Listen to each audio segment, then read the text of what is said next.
Hi friends, welcome to my channel. ఇవాళ నేను ఒక మంచి రెసిపీ చూపిస్తున్నానండి. బీట్రూట్ స్టఫ్డ్ చపాతీ చూపిస్తున్నాను. దానికోసం నేను 1 కప్పు గోధుమ పిండి తీసుకున్నాను, 2 స్పూన్లు శనగపిండి తీసుకున్నానండి. తర్వాత సాల్ట్ వేసుకుంటున్నాను, కొంచెం జీరా పౌడర్ వేస్తున్నాను. తర్వాత దీంట్లో కొంచెం కారం వేసుకుంటున్నాను. ఇది తేప్లా స్టైల్లో చేస్తున్నాను నేను. గుజరాతీ వాళ్ళు చేస్తారు కదా తేప్లా, అలా చేస్తున్నాను. దీన్ని కొంచెం నీళ్లు వేసి కలుపుకొని 1 స్పూను పెరుగు కూడా దీంట్లో వేసుకొని కలుపుకుందామండి. ఇది ఆరోగ్యానికి చాలా మంచిది, హెల్దీ చపాతీ అని చెప్పచ్చండి. ఈ తేప్లా స్టైల్లో చేయడమే కాక దీని లోపల స్టఫింగ్కి బీట్రూట్ క్యారెట్ తురుముతో నేను స్టఫింగ్ చేస్తున్నాను. చాలా టేస్ట్గా ఉంది. అందుకే నేను ఈ వీడియోని మీ అందరికి కూడా చూపిస్తున్నాను. తర్వాత పిండంతా మంచిగా కలుపుకొని కొంచెం నూనె వేసి మరలా ఒకసారి పిండిని కలుపుకొని మూత వేసి ఒక 10 నిమిషాలు పక్కన పెడుతున్నానండి. ఇప్పుడు మనం స్టఫింగ్ కోసము ఇక్కడ నేను 1 బీట్రూట్, 2 క్యారెట్స్ తీసుకున్నాను. ఇది మంచిగా పీల్ చేసుకొని సన్నగా తురుముకోవాలి. స్టఫింగ్ కోసం మీరు ఏదైనా యూస్ చేయొచ్చండి. నేనైతే ఇవాళ బీట్రూట్ క్యారెట్ పెడుతున్నాను. పిల్లలకి లంచ్ బాక్స్ కోసం ఇది పెట్టొచ్చు, ఈజీగా ఉంటుంది, మంచిగా హెల్త్కి కూడా చాలా మంచిది కదా. అందుకని నేను ఇవాళ బీట్రూట్ క్యారెట్ స్టఫింగ్తో ఈ చపాతీ చేస్తున్నాను. నేను మంచిగా తురుముకున్నాను. తర్వాత ఇక్కడ 1 ఆనియన్ తీసుకున్నాను, 2 వెల్లుల్లి తీసుకున్నాను, 1 పచ్చిమిరపకాయ, కొత్తిమీర తీసుకున్నాను. చాపర్లో వేసి ఇవన్నీ సన్నగా చాప్ చేసుకోవాలి. ఈ స్టఫింగ్లో తాలింపు కొరకు ఇవన్నీ మంచిగా సన్నగా చాప్ చేసుకున్నాను.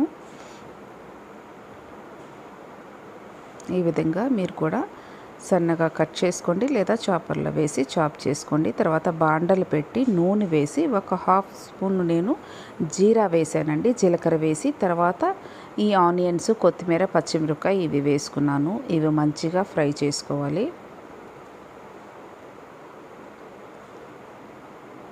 కొంచెం ఈ ఫ్రై అయ్యాక మనం తురుముకున్న బీట్రూట్ క్యారెట్ని వేస్తున్నాను.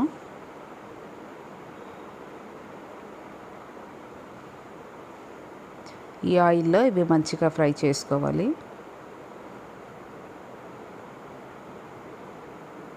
తర్వాత ఇక్కడ జీరా పౌడర్ కొంచెం వేసానండి, తర్వాత మిరియాల పొడి కొంచెం వేసాను. ఇదంతా మంచిగా ఫ్రై చేసి పెట్టుకున్నాను. మూత వేసి ఇంకా కొంచెం నేను ఉడకాలి, అందుకని కొంచెం ఉడికించుకున్నాను. అంతే అండి, రెడీ అయిపోయింది. ఇది బాగా చల్లార్చుకోవాలి. తర్వాత ఇక్కడ నేను చపాతీ కోసం పిండి తీసుకొని రుబ్బుకుంటున్నానండి. దీంట్లో ఫస్ట్గా మనం ముందుగా స్టఫింగ్ కోసం చపాతీ పిండిని ఈ విధంగా చేసి దీంట్లో మనం స్టఫింగ్ పెట్టాలి.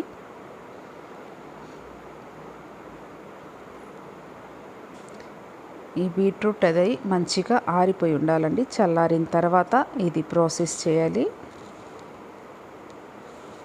స్టఫింగ్ పెట్టి ఇది మంచిగా క్లోజ్ చేసేసి మనము చపాతీని రుద్దుకోవాలి.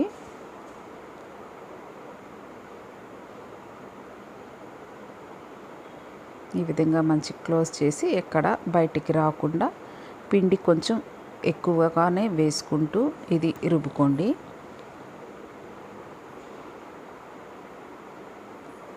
మరి పల్చగా చేయొద్దు, మీడియంగా చేసుకోవాలి. ఇది పల్చగా రుద్దినట్లయితే స్టఫింగ్ అంతా బయటకు వచ్చేస్తుంది. అందుకని గట్టిగా కాకుండా కొంచెం ప్రెస్ చేస్తూ మంచిగా రౌండ్గా రుద్దుకోవాలి. అంతే అండి. నేను ఇక్కడ ప్యాన్ పెట్టి వేడి చేసుకొని ఉన్నాను. ఈ చపాతీని ప్యాన్ మీద వేసి కాలుస్తున్నాను. చూసారా, ఈ విధంగా రుద్దుకున్న తర్వాత నేను ప్యాన్ మీద వేసి కాలుస్తున్నానండి.